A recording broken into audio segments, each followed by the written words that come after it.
What we gonna do right now is go back, way back.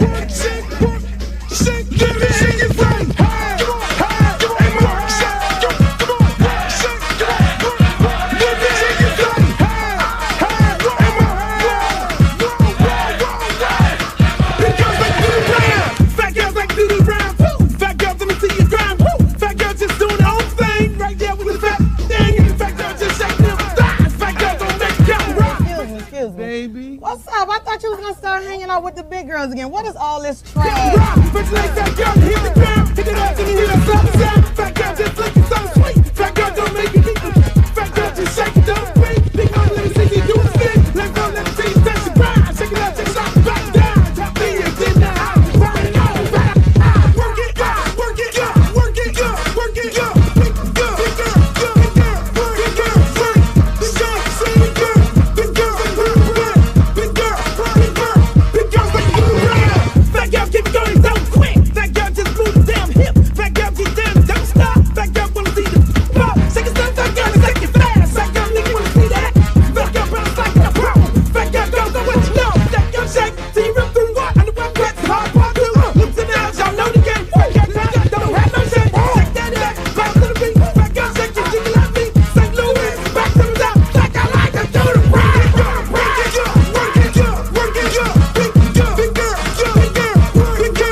I'm serious. Where you are, not a fair virus.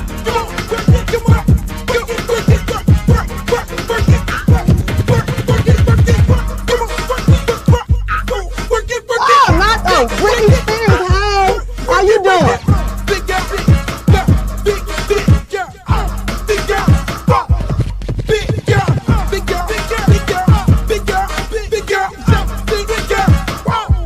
Oh, but ain't the little leprechaun.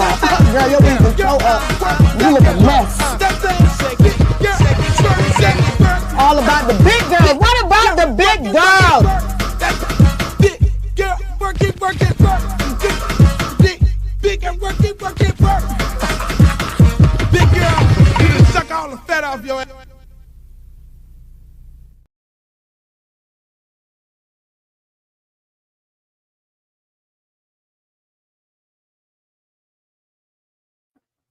Yo, welcome to another edition of the Uncle Luke Show podcast. Ladies and gentlemen, we are brought to you by www.lukegear. You can go get your Luke gear at www.lukerecord.com. Also, we're running a campaign.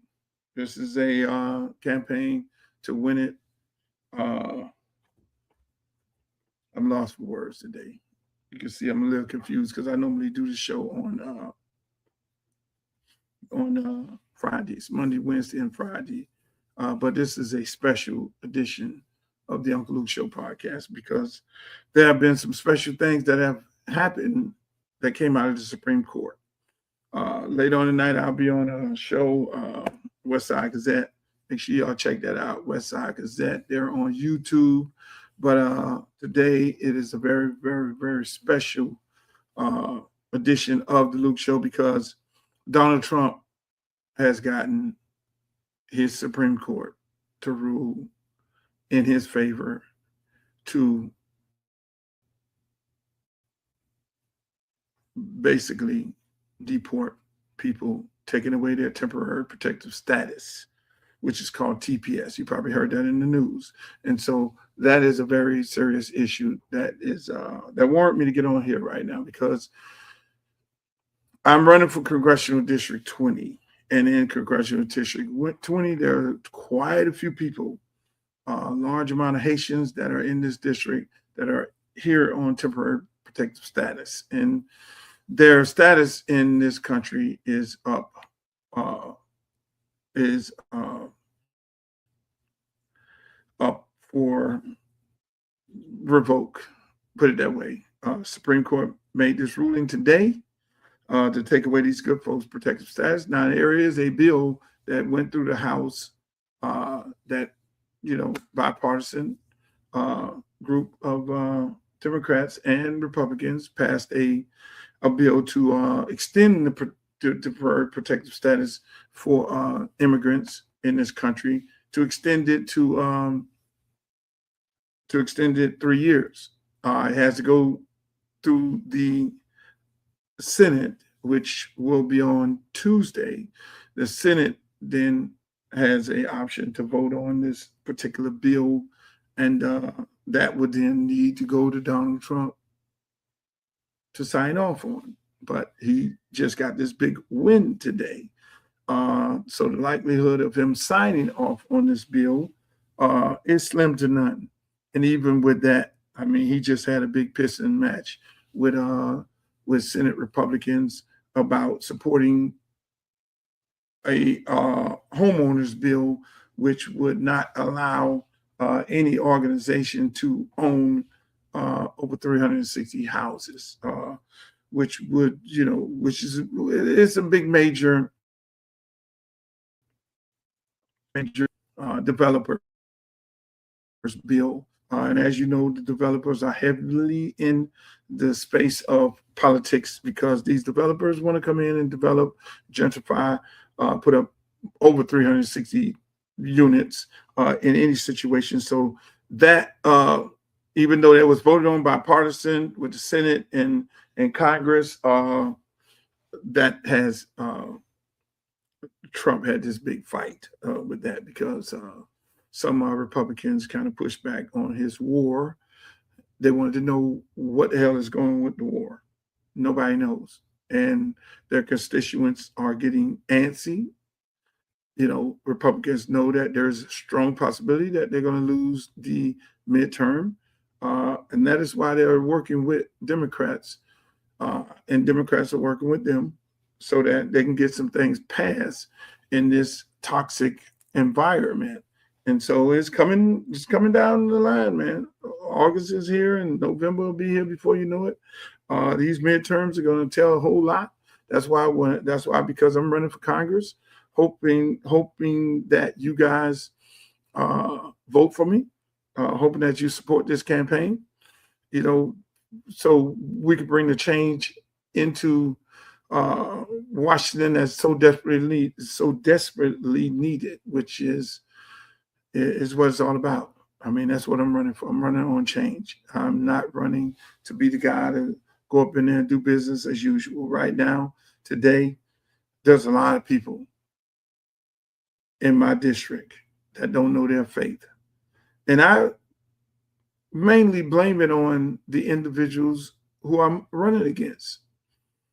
And I know some people might say, well, how could you blame it on them because it's a Donald Trump situation? No, they could have, when these are career politicians. I have the congresswoman who got expelled, who you would think the first Haitian elected congresswoman, you would think she would go in guns a-blazing, trying to protect the status of so many of her constituents that voted for her. You would think that. You would think that she would go and tackle the issue of temporary protective status and get it extended on day one of her getting in. Those people voted for her. They supported her. They voted for her in large numbers. That is how she became a congresswoman, the first Haitian congresswoman. And she let those people down, because we should not ever run up to a situation where there is a situation where people's status can be taken away. It's like the Civil Rights Voting Act. For the life of me, that it comes up every so many years that they can actually take our right to vote away. And so I don't understand why people don't attack these issues head on. Then on top of it, you have another congresswoman, Debbie, who in 2011 actually tried to sponsor, in my opinion, a ICE detention center, got it built in her district of Weston. So mind you, these two people are running for Congressional District 20, which a large part of this district is filled with people who are here on temporary status. I really don't understand this. I really don't understand this.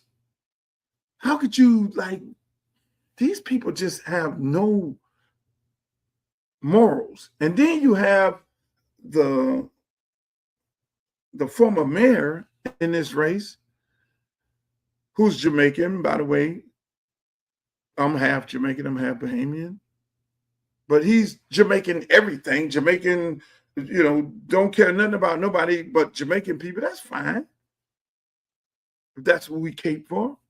But at the same time, there are some Jamaicans that are on temporary status. So you've been the mayor for all these years. You claim you got all these politicians who are endorsing you, and some of them are on temporary status. And nobody thought that this day would come. If you sat there and looked at the 2020 plan, the 2020 plan was about getting rid of immigrants out of this country. But yet and still, these people are running around trying to get the vote of the people the very people that they are supposed to be representing. It's called, I am your representative. I will do any and everything to protect your status in this country, to bring down the high cost of grocery, the high cost of gas, all these things that they have on their platform. But yet and still, they've done nothing to prevent these things. You have to put preventable measures in place. Are you with what they're doing? Or you're not? But yet and still, if there's a war overseas, everybody is voting like all outdoors, standing outside Congress, talking about funding these wars, but not protect the status of the very people that you're asking for their vote. And for the life of me, you have these pastors in this district. I'm not going to let y'all off the hook, because if you're in the back room meeting with this lady and doing all this, do you ask her this question? Do you ask these people this question? Do you ask them these questions? Well, so we have a large immigrant community right here. So in 2011, you spearheaded a campaign to build a ICE detention center in Weston, in the district that you lived in, because you wanted to put people in, deport people. Did you ask that question? Did you ask the question, hey, look, Congresswoman, you're the first Haitian Congresswoman. Did you spearhead? Why didn't you carry the bill to protect the status of Haitian people? Why were you not the sponsor of the bill? Why? Hey, white lady, Why were you not the co-sponsor of the bill to protect the status of the targeted people, Haitians? You see what I'm saying? I mean, you know, I'm running against 4 people. I'm running against 3 of them are career politicians. 3 of them are career politicians that are solely responsible for what just happened today. Yeah, Donald Trump, I told y'all everything that was going to happen. I sat here and told you Debbie was going to get in this race. Nobody believed it. I told y'all when TPS was overturned and it went through the courts, the judge say, oh no, and then I knew it was going to fly up to the Supreme Court. And I told you once it get into Donald Trump's Supreme Court that they were going to rule for him. That is his Supreme Court. And now we're sitting here right now today in a situation where people are calling me saying, Luke, you told us it was going to happen. Yes, I did. But for the life of me, and you won't see this over the news, Sun Sentinel won't jump on this. They won't go hard at these career politicians to ask them, why didn't they do anything to prevent this day from coming? Because that's what it's all about. It's all about preventing this day from coming. When you're an elected official, because everything that happens right now is going to affect you in the next 5 to 10 years. So if you know you're going to lose and Trump is going to be the president, you put protective measures in to protect the status of the people of your congressional district. Everybody in the world saw the 2020 plan.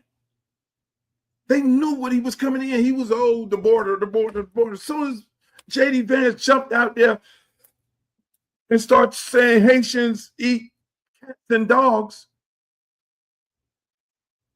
it should have been an outcry. But if you have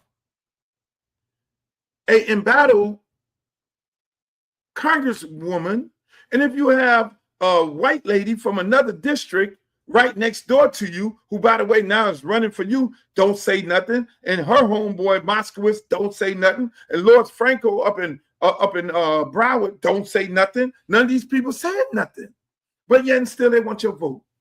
Yet still they want your support. Yet still they got the galls to come into the community who have just been issued the deportation death penalty. I talked about this. This is a major part of why I'm running. I coached at Little Haiti High School, Miami Edison, for 7 years. I'm friends with so many Haitian Americans. 95% of my friends are Haitians. The guy I go to the cigar bar with, the guy I go to the game with, the guys I hang out with, those are my friends. The guy I buy my tires from, those are my friends. Those are my friends. Heavily supporting me in this race. And so I'm sitting on here with a special edition of the Uncle Luke Show podcast. I'm sitting there. This is a horrible day, which Ray Charles could have saw it coming a million miles away. So people always ask me, like, why are you running for Congress? Because these are the type of things that are affecting us that you know is getting ready to happen. I can sit up here and bore you all day with the things and the moves that the Republicans are trying to make on Black people that haven't even been played. It's a chess game. And when you know how to play chess real good, you know the game, you know the play. So I sit up here months and months ago on this podcast right here. Go look at the archives. You'll see I had a conversation about, yes, he's going to win in the Supreme Court with this temporary protective status once it was overturned in the lower courts. He's just going to run it up to the Supreme Court. That's his game plan. That's where he wins at. So here we sit here today with the Supreme Court ruling against immigrants, mainly Haitian Americans, Haitians and Syrians.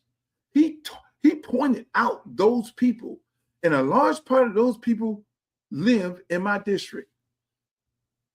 And I know what happens. I just witnessed a lady working on my campaign, a very good friend of mine, just take all of her money, all of her savings, her and her husband been here since he was 3 years old, never been to Haiti in his life. The man gets deported last week, dropped off in a country that he don't have no idea about, don't have no family members or nothing.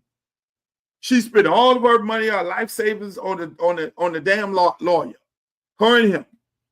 Lawyer wiped him out. It's a big gambit. Big scam. Lawyer wiped him out to the point where she couldn't afford the lawyer, and she just started doing ChatGPT because she's a proud woman. She, Luke, I wouldn't ask you for no money and no help. You know, I'm just going down there, getting up in the morning, filing these papers and all these things like that. Live in the district. Live in the district. So this congresswoman gets into a meeting and say, Luke, you say this on your podcast, you say that people in the district are getting deported and nobody's there to protect them, you know, me as a congresswoman, and that's not true because people are getting deported in Lakeland. So that's okay. But that's not even true. Because that lady lives right off of 6th Street.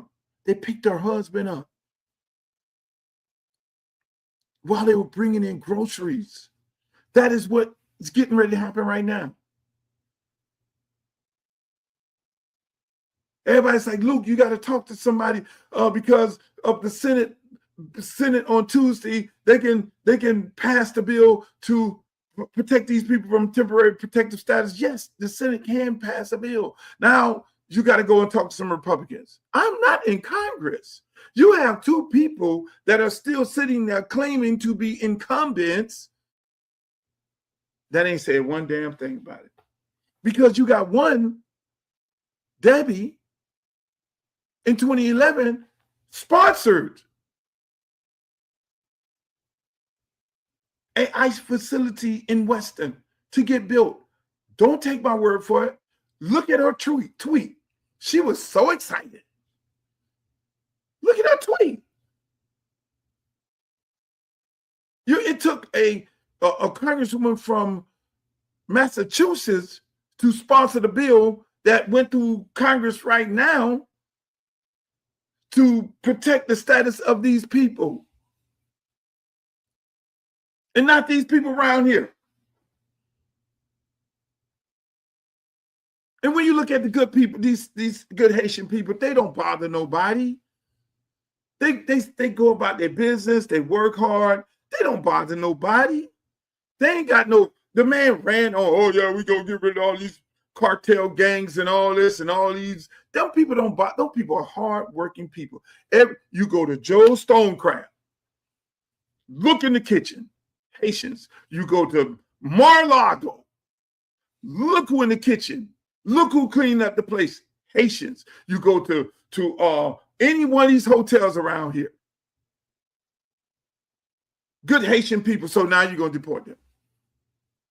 Who getting back there? Who now you get ready to deport them? Really? We here in South Florida, we don't have Fortune 500 companies. We don't have those. This South Florida, Dade, Broward, and Palm Beach, we are a service industry business. We're in the service industry. We have hotels. We make our money off hotel bed taxes. And the people who work in the hotels are the people of this community: white, black, green, purple, Haitian, Jamaican, Bahamian, Dominican, Cuban, Nicaraguan, Venezuelan, Jewish, white, black. Those are the people working in the hotels. We are a hotel service industry. Either they're at the bar or they're in front of they're checking people in. So now you're just going to, again, people, for the life of me, what burns me up, is that these people can parade around a community and be paraded and take pictures with people that it's like the devil is taking pictures with these people, posting it, and these people don't even know that they're taking a picture with the devil.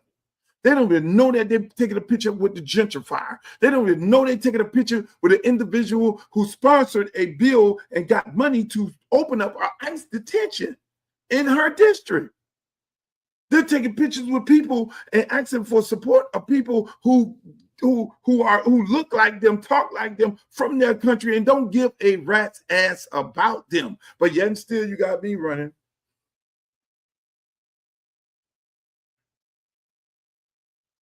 Oh, I'm the former mayor. You're the former mayor of what? You gentrified the neighborhood. I got all these people here supporting me, all of them. Yeah, y'all get ready to try to finish the job. And you're Jamaican. And don't think for 1 minute they're just going to go. It's all immigrants with on here on temporary status. So that means fair game to anybody that look like us. Fair game to anybody that look like us. When you go down to Chrome or wherever, Alcatraz or whatever, it ain't just Haitians in there. They use the Haitian thing. It's about everybody in there. So here we are sitting here today. I'm running again. That's why they keep telling. That's why it sickens me. It sickens me when every day I think about it. These assholes actually call me, talk about consolidate to come up with one person to be in this race against the white lady when the numbers ain't even there. When the numbers are, so I look. And I look around, everybody in that room. At some point, I'm going to ask everybody who brought me in these rooms, who paid you? Because my time is precious. Because time is money. And I literally sat there, but I sat there every day thinking about what the fuck am I doing in this room with these people right here? Who paid y'all? Why y'all in here having this conversation with me, and then my field guy breaks down the numbers, and I'm like, these people are really trying to play me. But going back to the mere fact that who in this room can fight for these people at this moment in these times? This man, I said it back then. Something else. Joe Biden, I'm thinking about packing the court. I don't know, go to my social media, pull it up. I said, pack the court, dummy. If Joe Biden did anything wrong, and I call the dumbass man did not pack the court. Because if he packed the court, we wouldn't be in this situation right now. And these people get ready. I'm just thinking, I care about these people. I put so many of these Haitian kids in college to find a better way, where I had to sit there and have a conversation with their parents who don't even speak English, with an interpreter on my team. I literally had a coach that his job was to interpret to the parents what we're doing and how we're working, how we're interacting with the kids, because they couldn't speak no English. And I'm in this race with a bunch of people who are users. Never did anything in their life for Haitian people or immigrants in this community. But yet and still, you bow some pastors, bow some community activists, and all of a sudden, because those people have trust in those people, that they're going to steer them in the right direction, but they're steering them into a slaughterhouse. They're steering these people into a slaughterhouse. So I go back to myself and I'll be like, they say, yeah, should consolidation, it's y'all against the one white woman. Man, it's me against all these politicians. I ain't never ran no shit show race like this. No, they should be consolidating. You got the Jamaican man, he was the damn mayor. He gentrified all of Broward County as the mayor, and he put a whole bunch of other gentrifiers in office. That's why he got a whole list of people on there who endorsed him, and every one of them people who endorsed him, their ass need to be replaced because they own some gentrifying shit. He could have prevented this, but he didn't care. He didn't care because he was too busy, in my opinion, greasing his pockets.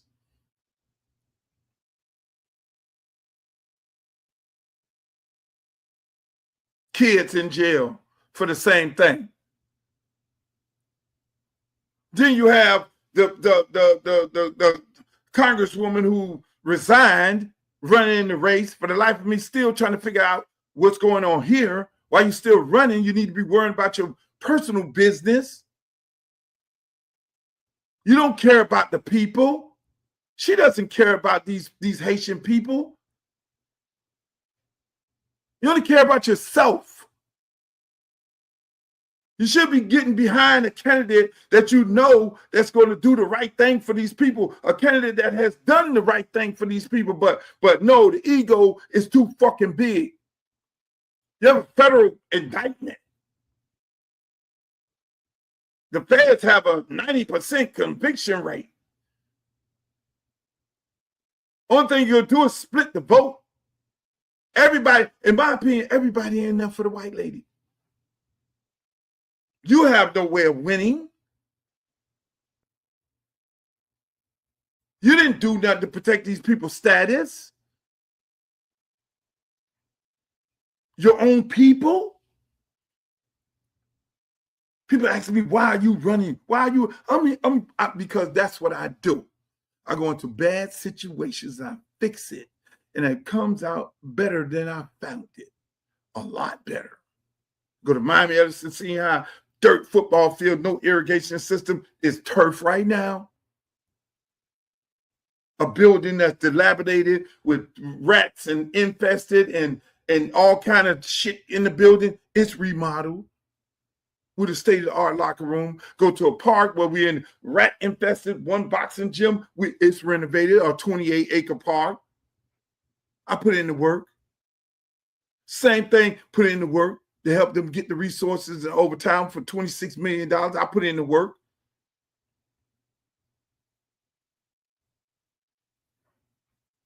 Inspire the whole nation to want to own and operate their own record companies. Put in the work. Eliminated the beef between Broward and Dade County. We put in the work. So I'm sitting up here looking at the situation. The situation is bad because they've allowed the gentrifiers to take over Miami. And the last frontier of South Florida right now is Congressional District 20, Broward County. I go knock on door to door, take yard signs, talk to people at restaurants. It is so many people that have moved from Dade County to Broward County because they saw what was going on.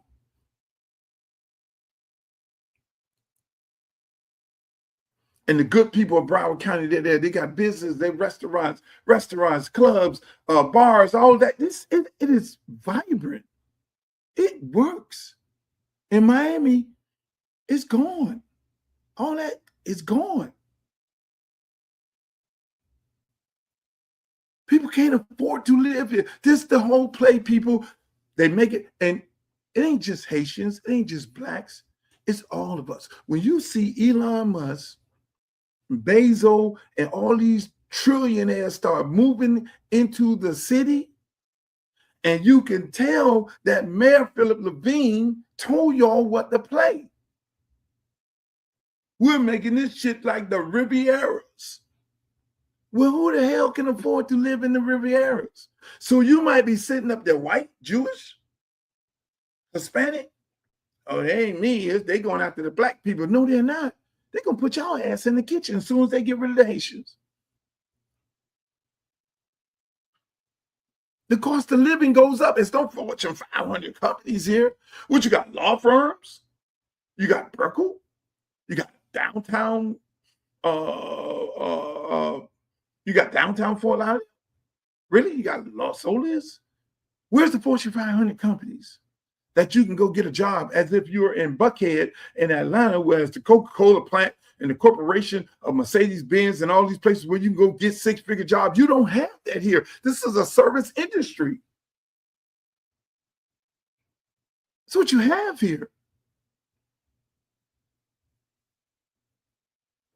Everybody's Amazon this and Target this. In a minute, Amazon is going to have robots doing the job. Y'all don't see that coming? Y'all really sleep at the wheel? Those jobs will be eliminated.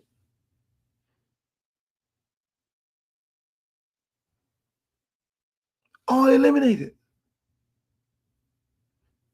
I went and had a conversation with the brothers at the port. And I'm talking about port expansion. I got 5 minutes, 10 minutes to talk. They give me an extra 10 minutes. I love the guys at the port. Thank you. Shouts out to 1526 Longshoremen for allowing me to come in there and speak. But I could have talked to them brothers all day because I had more to talk to them about. I wanted to tell them more about why they have double amount of passengers coming into Miami than they have Port Everglades. I did mention who controlled the port. Who's the actual congressmen and women that controls the port? It's Jared Moskowitz, and it's been for a very long time, forever, Debbie Wasserman Schultz. And they never did nothing for those port workers. They never expanded the port. They never drugged the port, the water. They never expanded it to where they can bring more ships in to bring more money in to then do what? Bring more money into Broward County. These are simple things. These are simple fixes. But when it's all about you, the individual, and it's not about the people, I'm running against a bunch of people who don't give a rat's about people. They don't care nothing about the people. They care about themselves, lining their own pockets, having saying, I'm a congresswoman, I'm a congressman, I'm a mayor and all this. They just want a title. Fuck a title. What about the people? That's why nobody in this race record can compare to my philanthropical work that I've done in the community. That's what they talk about. Qualified?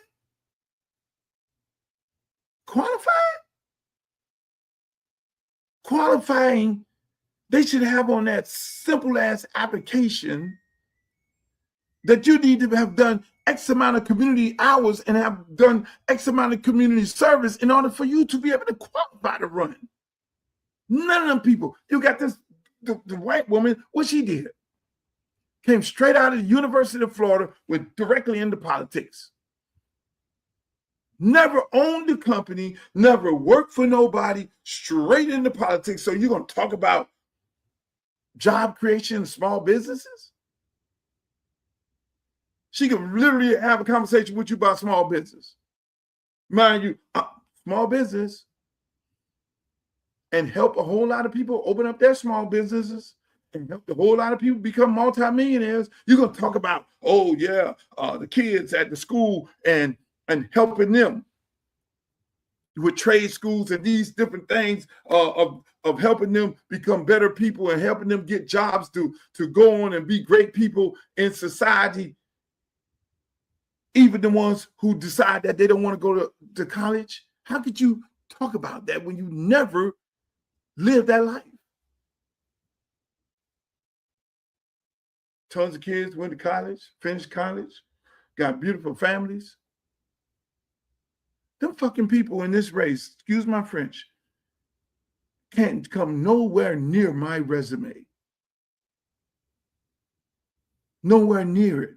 Because I'm the guy that got in a van every year for 18 years, driving down the highway with football players to get them an opportunity to get them looked at. No different than a trip to go to a college on a college tour. And 95% of them got a scholarship, whether it was Miles College, University of Miami, University of Alabama, or FAMU, Alabama A&M, Tuskegee. They got that. Who in this race done that? Dale? While I'm doing all that, they're trying to figure out how to get a job. They can't speak out on nothing. They can't speak out on nothing. You know why they can't speak out on nothing? You know why they can't stand 10 toes down? It's because they're a part of the establishment. I'm that girl on Hunger Games. I'm the lady on Hunger Games. I'm not a part of the establishment, boss. I ain't looking for no job. They can only say so much because they still need to be able to go lobby if they don't win. There's only one person going to win. So they can't say too many things. They can't do too many things. They can't really speak up and speak out for people because when they don't win, they need to be able to go lobby people who are in office to be able to put money in their pockets to continue the gentrification program of the people who are putting money into their campaign. That's how the game go, boss. That's why I'm the only one out here talking mad shit. Because I'm not taking no special interest group money. You can't pay me off. They ain't do it in the music industry. And they ain't finna do it right now. What was I offered to be paid off? To be in the room with all the other ones in the room and all that? Hell yeah. I wasn't about to sell my soul because I know what that entailed. I wasn't about to sell my soul for this music industry. So when you see all the accolades and all the claim to fame and all the lifetime achievement awards and all the going to the Rock and Roll Hall of Fame, all the big tours and all that, no, that takes selling your soul. That's why Kanye West will sit up here right now once the expiration ran out. Because it is an expiration date to everything, whether you're in the industry or not. Once your time runs up, they replace you with somebody else. And that somebody else they send through the same path that you went through. Go over there and screw these girls. Your status is going to be up because you screw them, your status go up, their status stay up. And then you go make money, go on tour, and then come back. Okay, on to the next one. Okay, you got to go now, your expiration, but you better zip your lips. Don't say nothing other than that. Your ass be barred. Come on, man. People, Donald Trump his Supreme Court has just ruled to take the status away of people who are here on temporary status. And when it comes to his immigration crackdown efforts, this one, not about birthright citizenship. That's the thing you keep hearing all about. Instead, this is about something protected status. It's something that could affect hundreds of thousands of people. And maybe it hasn't garnered all of the headlines that you've seen over the last couple months, but it's huge and the implications could be significant. So the way the law works is it is a law that's passed in the 1990s. Congress set it up for people who are coming from war-torn countries. Think about the earthquake in Haiti, and so many people came over from that. And the idea was they were supposed to be able to enjoy some measure of protection under the law so that they could live here and work here without having to worry about being deported. The Trump administration decides they want to cancel that protected status for people coming from a number of different places, including Haiti and Syria. Immigrants' rights groups sued, and in the lower courts they won. But today the Supreme Court says no. Actually, the Homeland Security Secretary ability to make those types of on-off determinations about who's in and who's out, that is unreviewable by a federal court. So not even getting into whether the designation was right or wrong, federal courts actually do not get to review it under the law. And that's because there's a portion of the federal law that says there is no judicial review. And so the Supreme Court is hanging their hat on that particular portion of the federal statute to say, well, we're not going to even get into this. But they have to look at some of the things that the president has said, in particular about Haitian immigrants, because you've probably seen a number of derogatory statements that President Trump has made about Haitians over the years. The court doesn't want to touch those either. And instead they say, we don't need to get into whether this is racially motivated or not, this ability to cancel TPS. Instead, we're going to say there were some non-racist motivations here, at least as stated by the Trump administration, so we don't even need to get into it. So the upshot is hundreds of thousands of immigrants can now be deported because of this decision. This is the thing that does it. But that wasn't the only huge move that the Supreme Court made when it comes to immigration today.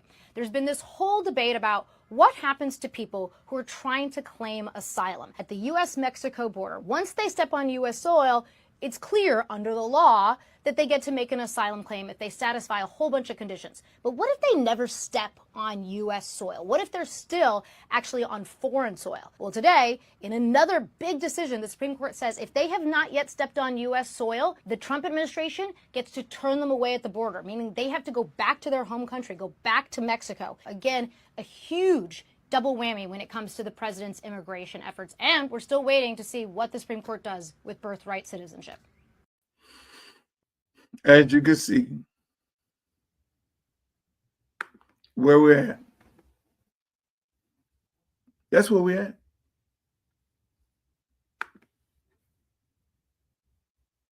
That's just happened today. And I'm disgusted by this because these good people don't bother anybody. Am I surprised? No, I'm not surprised, because I said it on this podcast right here that this day would come because he was running it up to the Supreme Court, and we know that's his game plan, running up to the Supreme Court. That's where he's going to win. If they were able to overturn gerrymandered maps in the 1965 Voters' Right Act, if they were able to do that, you think for 1 minute they were not going to be able to take the temporary status of a group of Haitians and Syrians and immigrants in this country? But I'm more disgusted by the individuals that I'm running in this race. That's who I'm disgusted by, because they were in Congress. 2 of them were in Congress, and one guy was the freaking mayor of Brown County.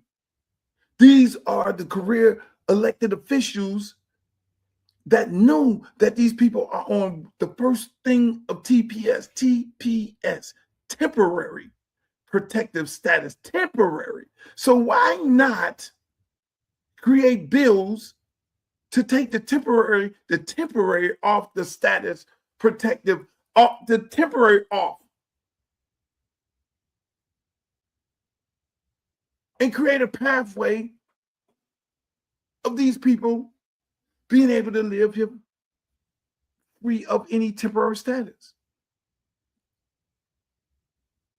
They did nothing. 3 of them. I'm running against 3 people. 3. The young guy ain't had nothing to do with it. He was no elected official. The 3 politicians, that's what it's like. Oh, man, you need consolidate with who? They need to consolidate against me. Because if you really, really care about people, you would have done something. You got a lady that been in politics and been how many years Debbie been in politics? This lady was the head of the Democratic Party until Obama fired her. Let's keep it a buck. But now, I have all the experience. We need to hire experience of doing what? Experience of doing what? Experience of doing what? What is experience? What experience of doing what? We got 3 elected officials I am running against right now, and people are losing their livelihoods. I go into this district and talk to families, little girls, smart, intelligent. They didn't decide to go to college. They don't have a clue as to how they're going to become ladies. They're high school graduates and they're just trying to figure out, because in the schoolhouse, there's no trades. They took them all out. They just want a better life for themselves. And their parents are sitting there, want a better life for themselves. Parents are sitting there, don't even know how to make ends meet, go working from check to check. They don't want to be working for check to check. In this day and age, we're talking 2026, and these same career politicians who've been in office since God knows how long, they've been in office since 1992.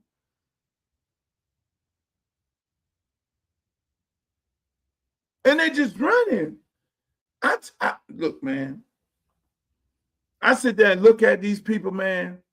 They put me in rooms with these people. I be looking at these people, man. Y'all the worst thing in my mind. And y'all, hopefully y'all look at this right now, because circling in my mind, I'm going to be cordial. I'm going to be respectful. But I am looking at you saying, why are you here? You have failed the people.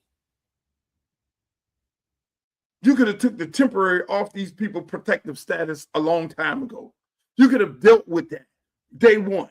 If you know you're representing a group of people, if you know you're good and ready to go and represent a group of people, if you're in a neighboring county, you're supposed to go with the other congressperson and say, hey, look, man, we got to get this temporary off the protective status of these people, because we know a large amount of people are here on temporary status, and majority of these people have been here forever. They're our friends. They're our neighbors.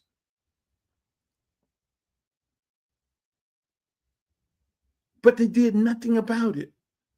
I'm the man for a lot of them. Hey, look, I'm going to talk to the congresswoman and congressman and say, hey, congresswoman, we got a large part, my Jamaican people, my friends, and all these people and these Haitians in this community right here, we need to take the temporary off of their status and try to work toward a way to a pathway to citizenship. We can create programs where we hire lawyers, get legal aid involved, get the law firms who are putting all the money into your campaigns, get them involved to put these people on a pathway. But they don't care. They don't care. They just want to get to Congress and make money off the stock market. They just want to get to Congress to sponsor wars. They want to get to Congress so people can then put a whole bunch of money in their PAC. They want to get to Congress so that they can get their girlfriend or their boyfriend or their daughters or their homeboy or people put money into their campaign, a job on Capitol Hill or some corporation, because that corporation is going to be lobbying them so that they can get a vote to do something out. They want to get in Congress to then gentrify the neighborhood. That's what I'm running against.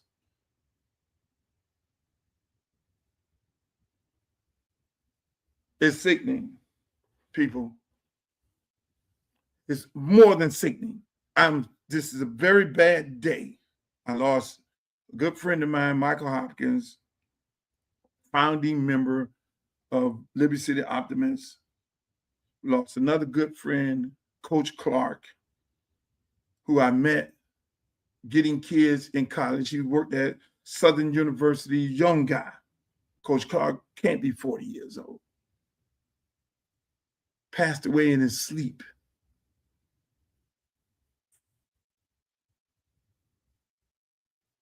These are serious times, people. The number one unaliver is stress. Just imagine what these good folks are going through in Congressional District 20 who are here on temporary status. Those people who I am running against, they failed you, all of them, except the young guy. The rest of them, they all failed you. And they're not going to fight for you. And this it starts right here. This man literally pointed out Haitians, him and J.D. Vance, vice president. Nobody stepped up for these people. You think for 1 minute, me as a congressman, J.D. Vance or Donald Trump or anybody is going to go out there and start talking about Haitians and all that stuff like that, and I'm not going to say nothing?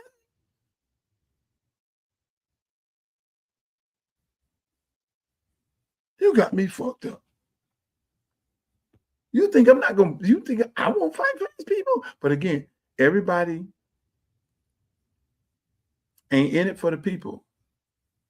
Ladies and gentlemen, I got to go do another podcast, Westside Gazette.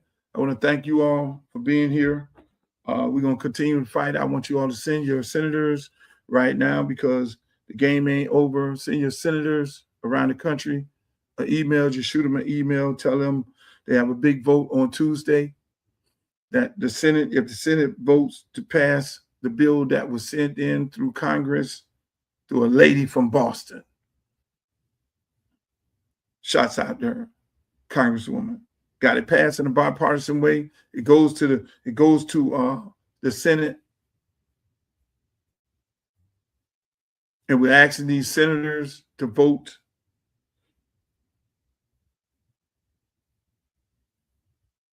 to protect the status of these immigrants.